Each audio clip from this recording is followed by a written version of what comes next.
I love the Church of God. I love all of its peculiarities and oddities. I love it when the church limps through history.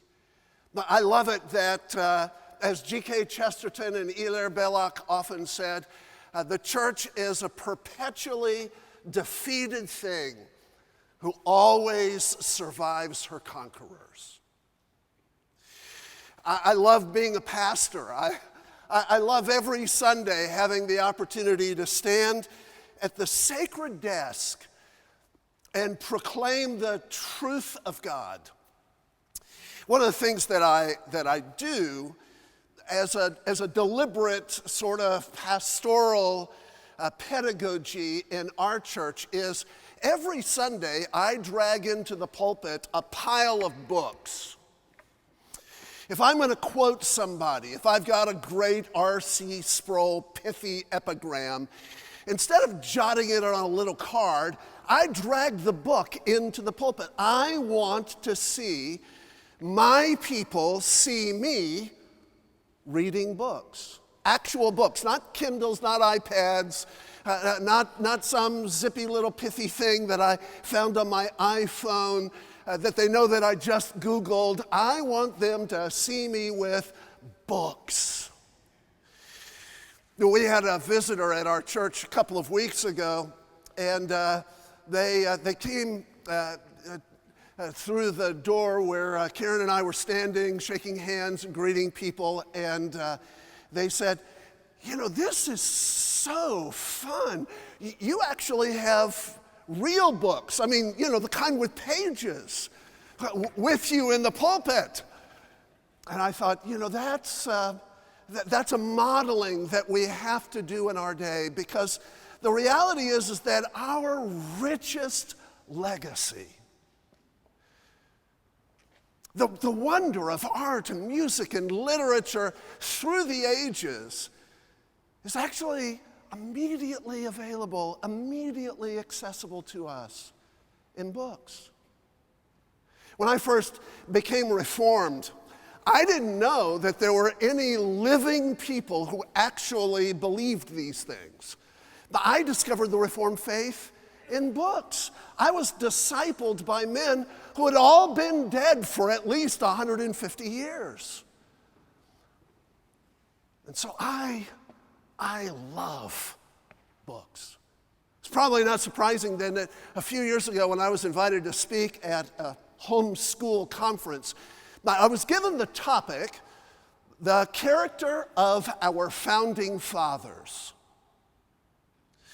And I know that the organizers of the convention expected me to talk about George Washington and Patrick Henry and Samuel Adams, and to talk about the things that they did and the things that they wrote. But the reality is that I was a lot more interested in the things that they read that made them the men that they were, rather than the things that they wrote. And so I wound up talking about their libraries and their reading habits and what it was that shaped their lives and their minds. So you're probably not going to be surprised that though the topic that was assigned to me for this morning is Inklings of Wonder, and you're thinking to yourself, okay, he's gonna regale us with all of these really great bird and baby stories from the days when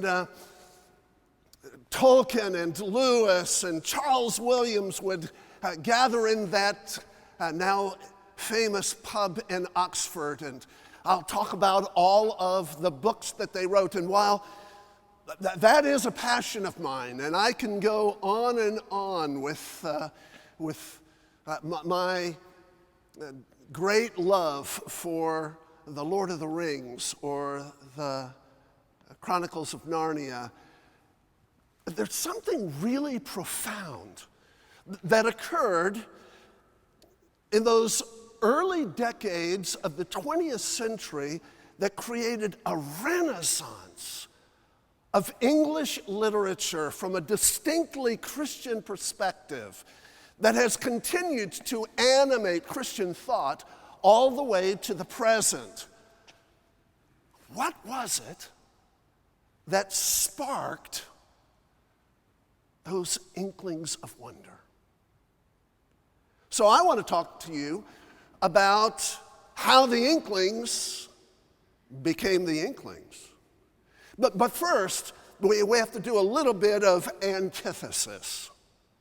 You see, during the first months of the 20th century, three titans of modernist thought died in quick succession: Friedrich Nietzsche, Oscar Wilde, and Max Muller. Nietzsche was the Prussian philosopher who had spent the final 12 years of his life gripped by a violent madness. He was the 19th century's most outstanding and outspoken philosophical foe of Christian thought and Christian civilization, convinced that the faith and the West, which the faith had produced, was bankrupt. He championed Schopenhauer's will to power. He asserted that Christian charity seemed to only perpetuate the survival of the weak. In his books, Beyond Good and Evil, and thus spoke Zarathustra and Twilight of the Idols, he counterposed a kind of pagan Dionysianism, an ideal of the Übermensch, Superman, who he supposed would ultimately, in days to come, overcome Christian weakness and vanquish Christian morality. Oscar Wilde was an Irish novelist, playwright, and poet, and the promoter of a dark and decadent romanticism. It was the notorious heir of Byron and Baudelaire and Shelley and Schiller.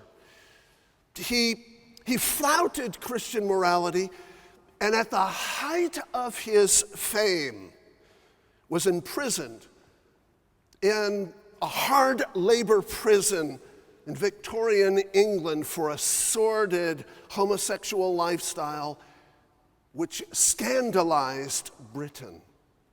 In his works, The Picture of Dorian Gray, The Importance of Being Earnest, and De Profundis, he celebrated a life of sensate dissipation and brazen sexual indulgence. Max Muller was a German philologist and the founder of the academic field of comparative religion. In his most influential books, The Science of Thought, Studies in Buddhism, Theosophy and Natural Religion, he attempted to formulate a philosophy of religion that took into account the new critical theories of the Bible. Combined with his incipient romanticism, he brought academic skepticism into the popular mainstream. Now, all three of these men died within months of one another, just as the 20th century dawned. But they would continue to wield tremendous influence over the next 100 years. In fact, it may be argued that they were the fountainheads of a new kind of skeptical, acid modernity. Friedrich Nietzsche had ardent disciples in Sigmund Freud, Hermann Hesse, Albert Camus, Pablo Picasso, Adolf Hitler, Karl Mahler, Joseph Stalin, Jean-Paul Sartre, Horace Mann, Ho Chi Minh, Martin Heidegger, and H.P. Lovecraft. His legacy became the ideological designer disaster of scientism, totalitarianism, and inhuman humanism. He gave us Auschwitz, the Gulag, psychotherapy, and political correctness. Oscar Wilde had enthusiastic followers in H.G. Wells, George Bernard Shaw, Havelock Ellis, F. Scott Fitzgerald, Edna St. Vincent Millay, Margaret Sanger, Virginia Woolf, Leighton Strachey, Igor Stravinsky, Vida Sackville-West, and Helen Gurley Brown and Hugh Hefner. His legacy became that bland blend of subtle subversion and pathetic perversion that is the quintessence of politically correct, sensate degeneration. He gave us Planned Parenthood, ACT UP, NAMBLA, and reality TV.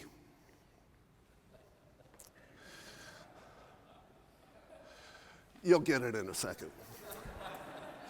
Max Mueller counted among his admirers Rudolf Bultmann, Gerhard von Rad, Ayn Rand, H.L. Mencken, Roger Baldwin, Elaine Pagels, Edmund Wilson, Richard Dawkins, Christopher Hitchens, Harold Bloom, and Bill Moyers. His legacy combined a sort of a spiritual skepticism with spiritual eclecticism. He gave us ardent atheism at the same time as New Age synthesism. He gave us the modern search for spirituality without standards. Now, clearly, this triumvirate of acid modernity left a wide swath of cultural destruction in their path. We give more attention to men like Hegel and Marx, but it was these three who paved the way for what we daily imbibe in modern pop culture. But interestingly, they also spawned a response.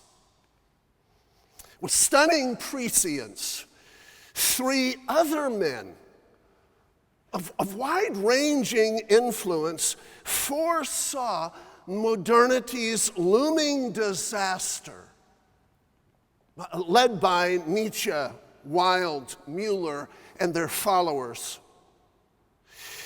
And they crafted a refreshing, powerful antidote. Together, Arthur Quiller-Couch, G.K. Chesterton, and John Buchan laid the foundations for that stunning intellectual and artistic recovery of art, music, literature, beauty, goodness, and truth, providing us with an enduring trophy of grace amidst modernity's landscape of broken dreams. Now, they weren't Reformed theologians. The one was a Scots Presbyterian, and another was a Calvinistic Methodist, and the third was an Anglo-Catholic. But it would not do to hold them to a systematizer's standard. Nevertheless, they did what many systematizers were never able to do. They opened eyes to the wonder of the gospel. They opened eyes to the surprise of a God who redeems, a God who restores, a God who makes all things new, a God who can infuse in the most common elements of life glory and splendor. Without these three, there would have been no Narnia, no Shire, no Mitford.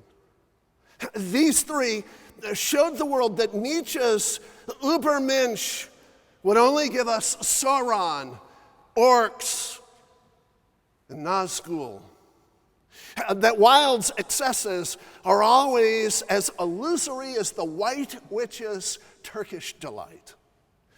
That Mueller's equivocations and prevarications are no more reliable than the pathetic ambitions and divided loyalties of Gollum or Boromir.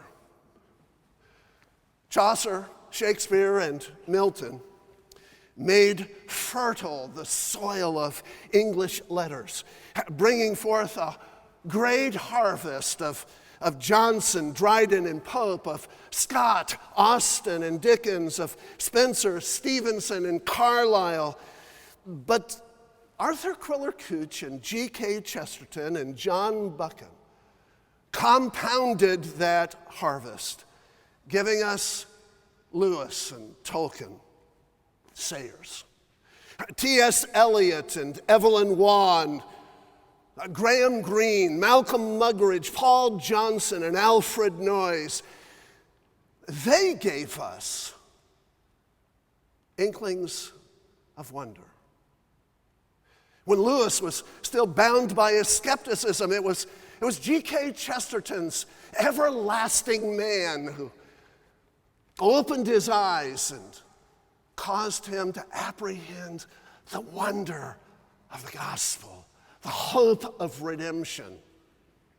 When Dorothy Sayers was bound by the doubts in her undergraduate years and began to drift into a life of licentiousness, there was the stories of John Buchan that reminded her that there was yet courage and chivalry in the world.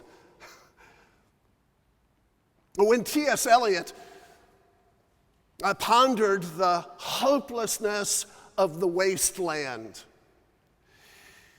it was long sojourns in Arthur Quiller-Couch's Oxford Book of English Verse that reminded him that there were still deep wells of refreshment that could be drunk from,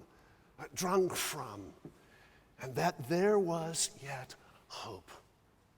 After a long weekend with Q, as Quiller-Couch was often called, T.S. Eliot sat down and marked his conversion with this famous poem, Ash Wednesday Penitential.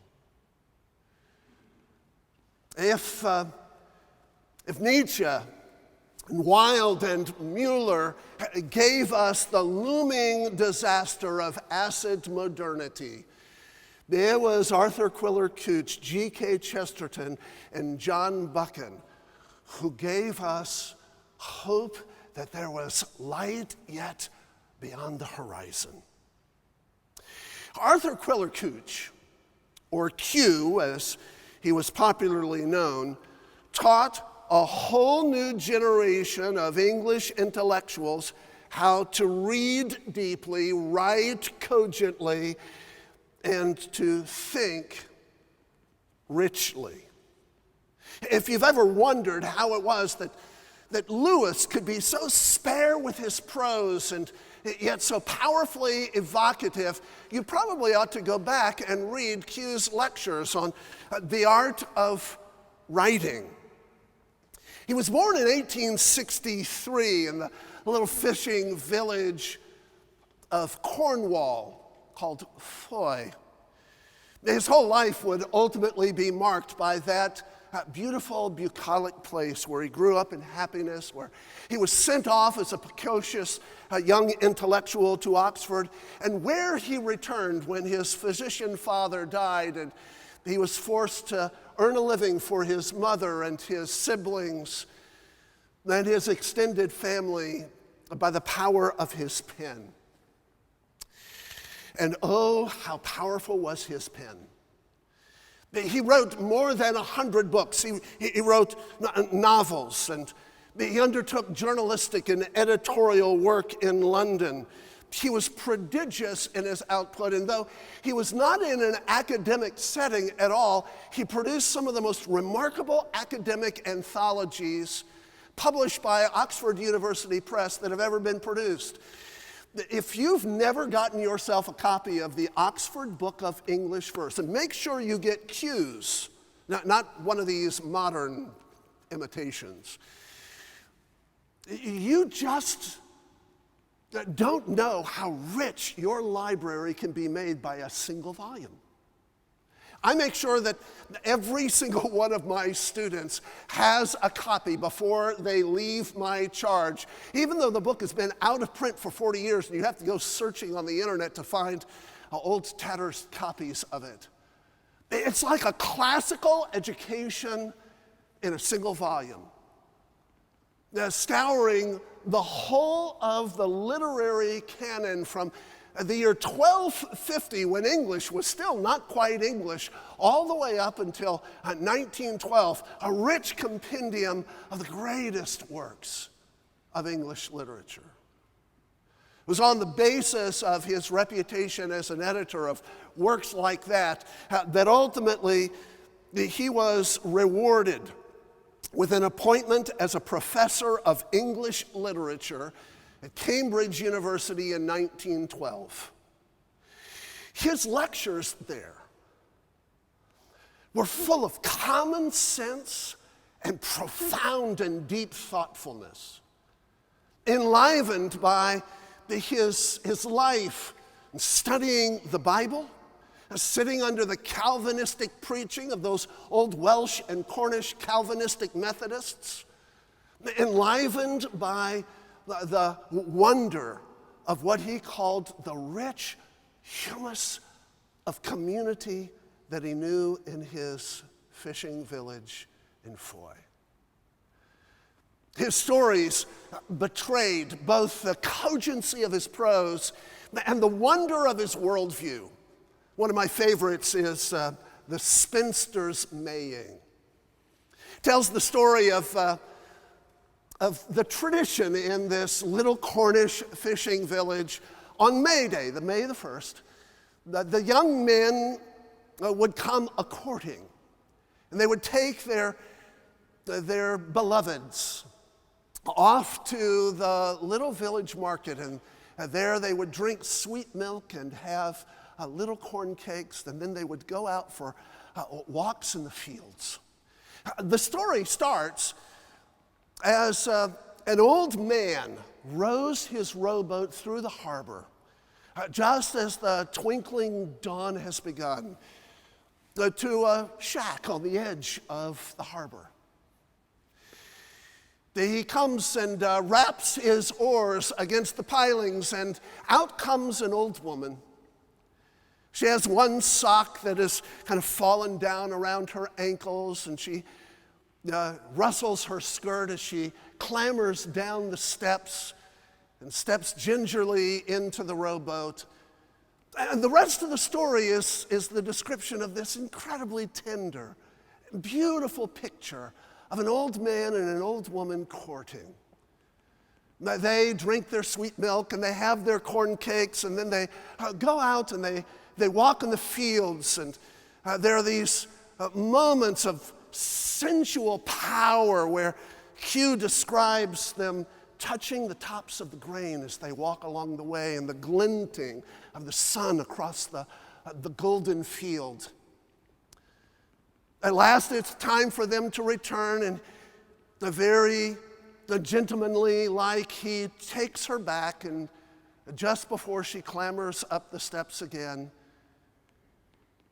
he kisses her on the forehead, and he goes home. And when he gets home, his wife says, "Did you kiss her?" And he said, I did. She said, "Good." You see, the old woman was the widow of his twin brother, who had died at sea some 20 years earlier. And every May Day, he would go and give her the gift of just catching a glimpse of what it might have been like to grow old with her beloved.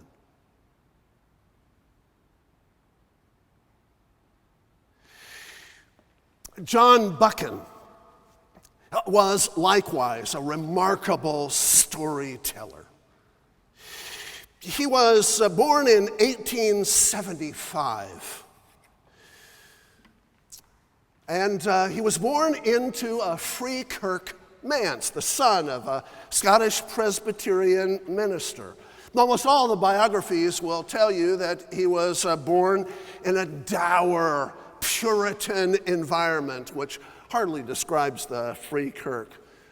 It's surprising because Buchan would grow up to become a great Scottish diplomat, a historian, a novelist, who was an astonishing engine of productivity throughout his life.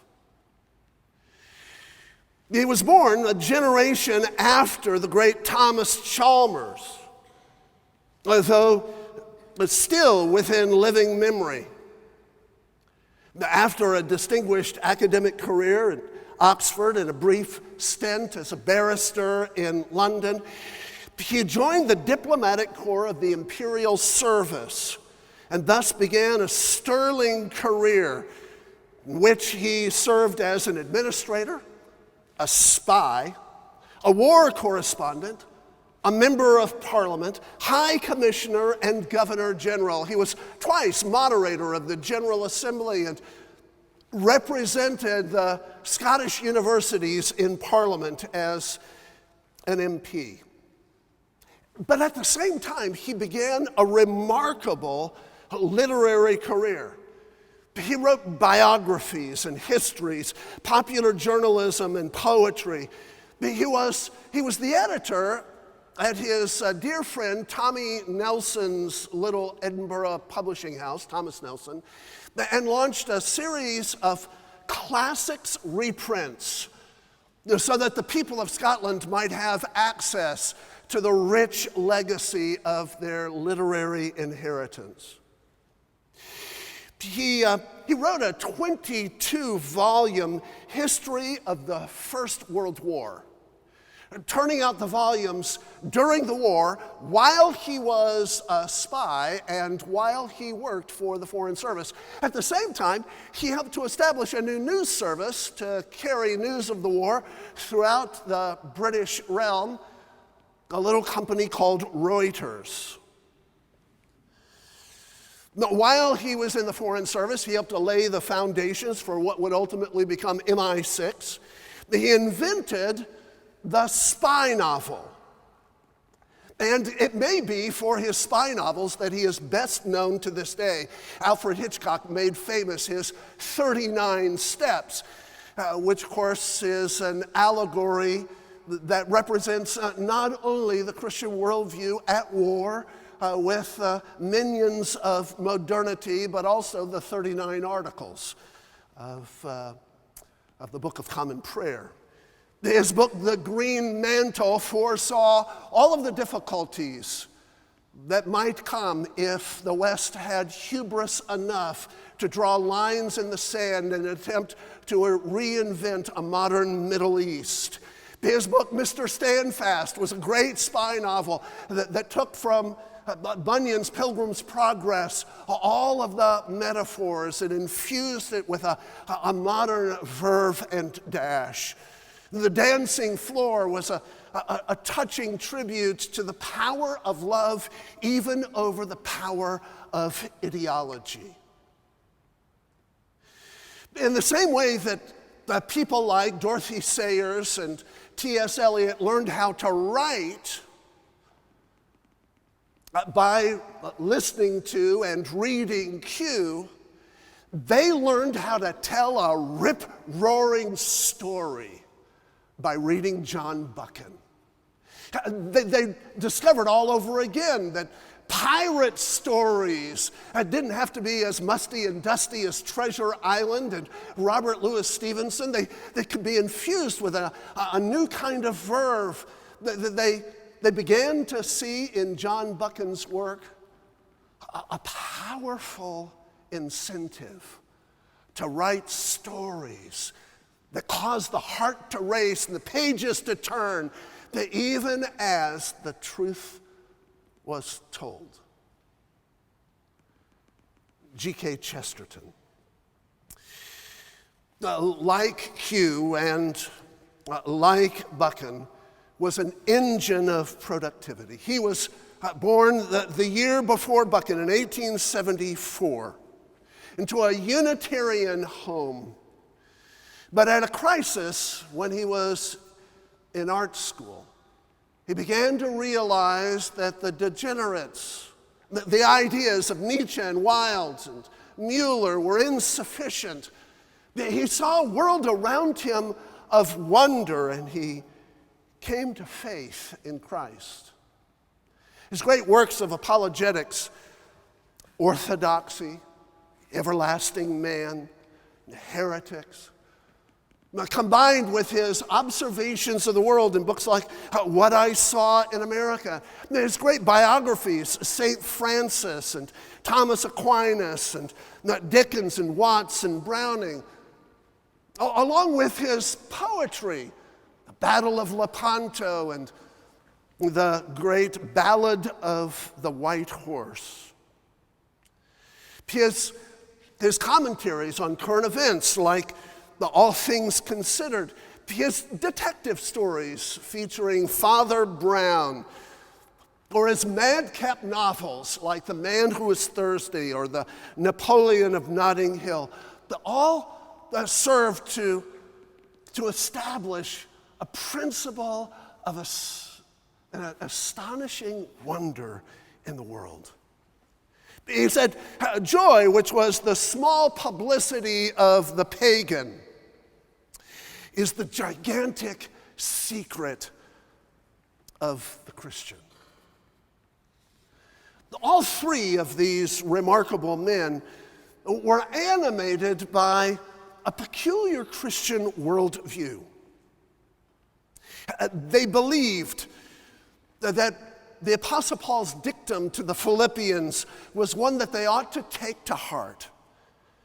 Finally, brothers, whatsoever is true, whatsoever is lovely, but whatsoever is honorable, whatsoever is just, whatsoever is pure, whatsoever is commendable, if there is anything that is excellent, if there is anything worthy of praise, think on these things, and what you have learned and received and heard and seen in me, practice these things, and the God of peace will be with you.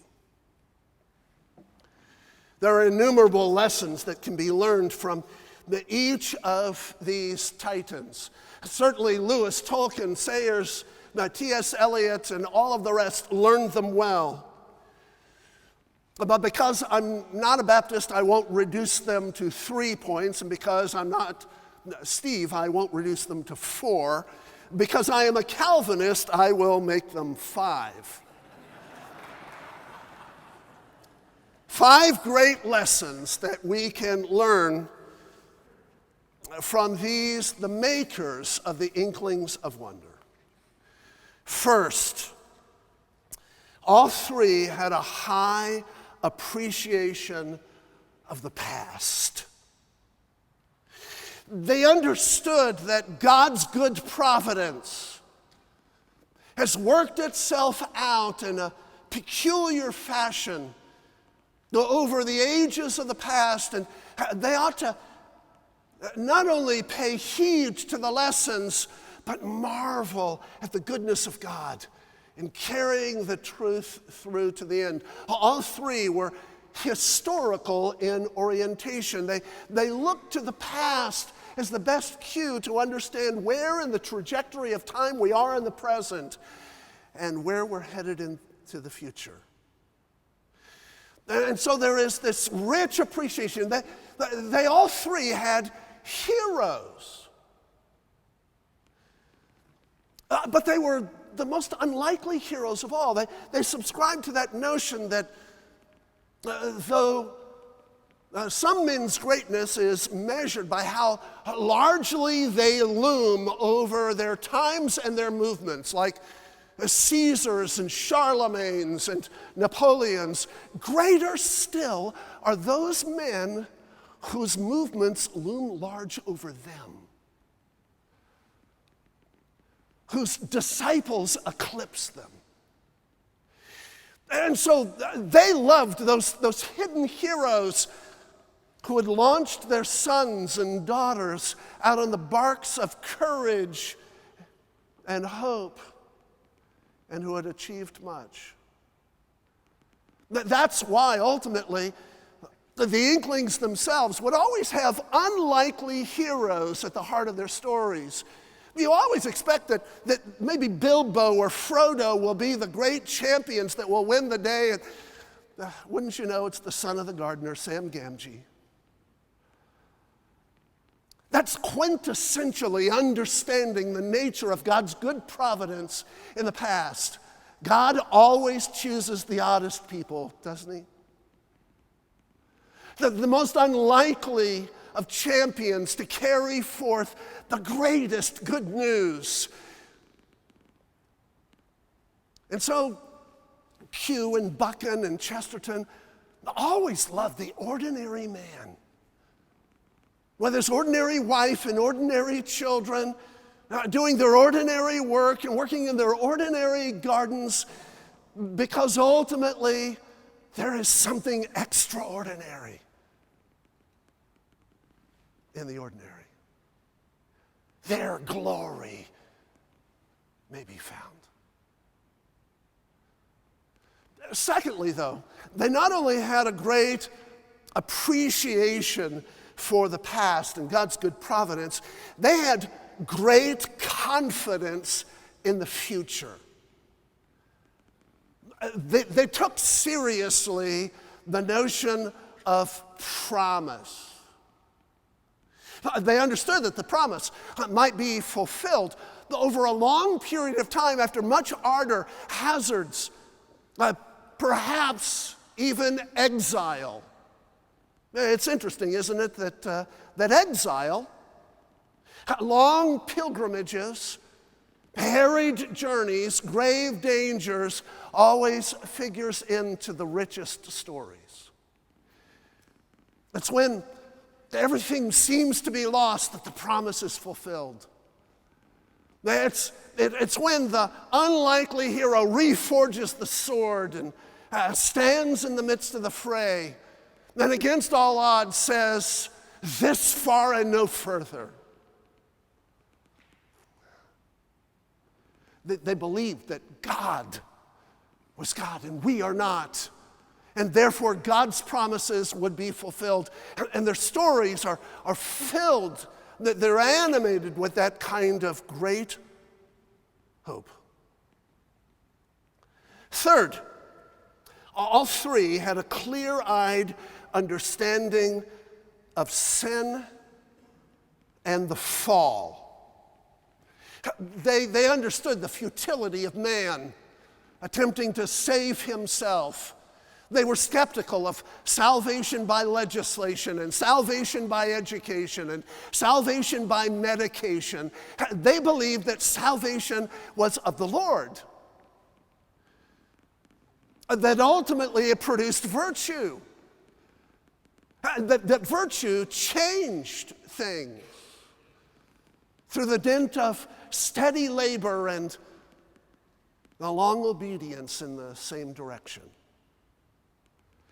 And so again, their stories are filled with this rich appreciation for the glory of a God who takes fallen, broken, defiled things,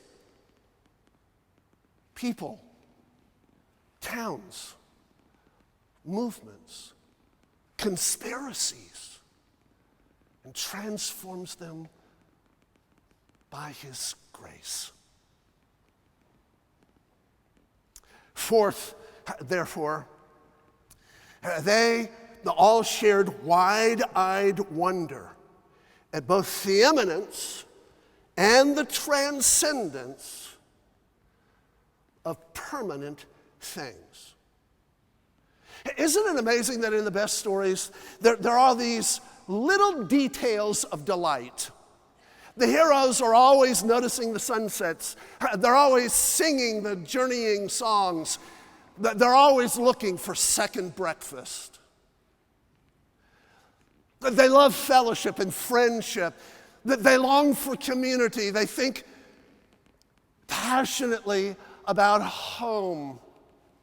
They know that the real heroism in the world comes not in the battle with the orcs or the giants, but in that moment when the wicket gate creaks and the children come hugging the legs, and hearth and home beckon with all the sweetness of desire.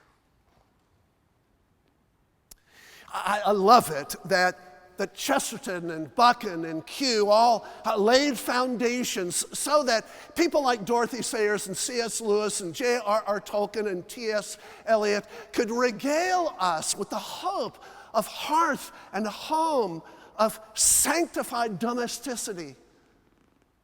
They loved gardening, and they talked about the herbs that were growing, the smells. They saw the wonder of God at work in the world. And the most common things of all were the things that bore the greatest mark of sanctity. Finally, all four of the great Inklings, all three of their predecessors, and the legions who followed after expressed gleeful surprise at the sufficiency of the gospel and the gospel alone to accomplish ends. This runs all through these works. Again, none of these men were Reformed theologians. Press them too hard, C.S. Lewis in particular, and you're going to come up with odd bits. But they knew this: God saves sinners solely by his grace. And the moment when the night is darkest and the soul is filthiest, in comes the surprise. And each were men who opened their eyes wide at the wonder of that surprise and broke forth in song. I love it that J.I. Packer often says, a theology that cannot be sung is at some fundamental level a flawed theology. These Inklings and their predecessors, they loved the song of light and life. They believed in the sufficiency of the gospel and the gospel alone.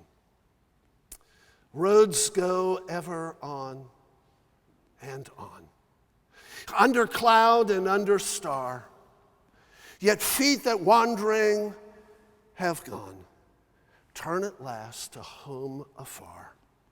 Eyes that fire and sword have seen and horror in the halls of stone look at last on meadows green and trees and hills they have long known.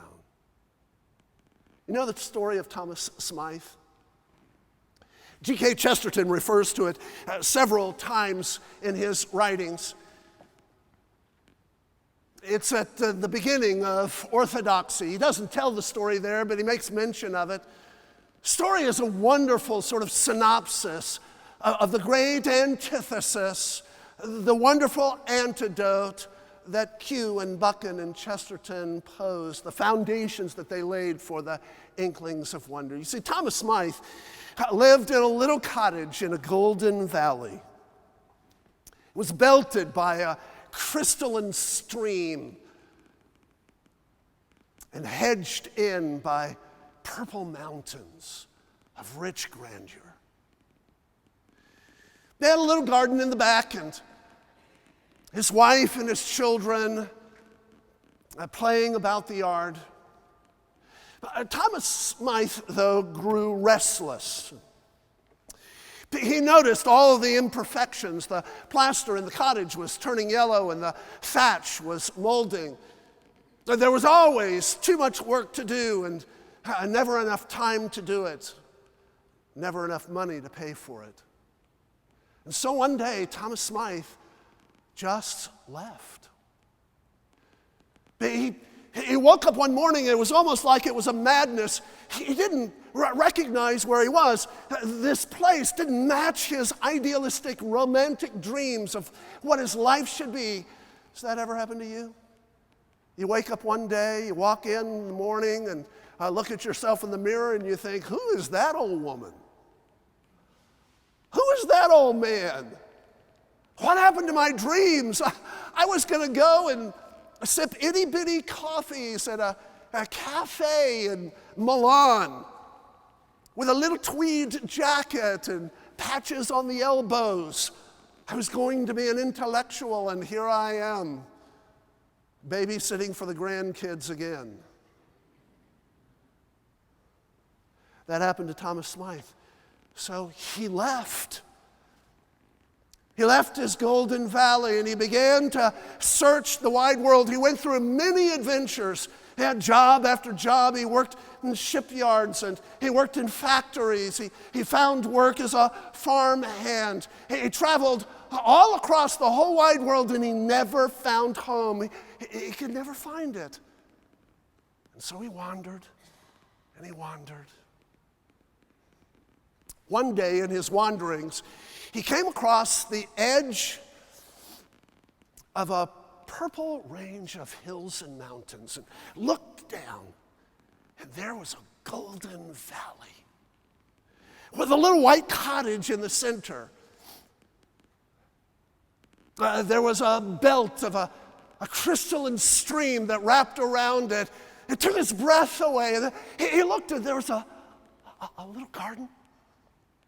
Children playing in the yard. And suddenly, with a catch in his throat, he realized, this is what I've been looking for all along. He ran down the hill and into the valley. He thrashed through the golden grain and burst through the wicket gate, and standing in the doorway was his beloved. The children grabbed his legs and said, Daddy, where have you been? Come look, we've made a boat for the stream. Thomas Smythe was home.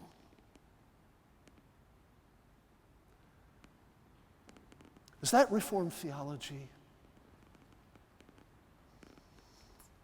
I think so. Thomas Smythe was home. The Inklings of wonder brought us home.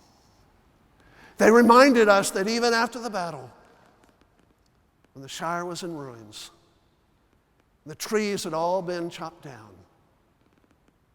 and sulfur hung in the air, home was the right place to be. And there was work to do. Thanks be to God.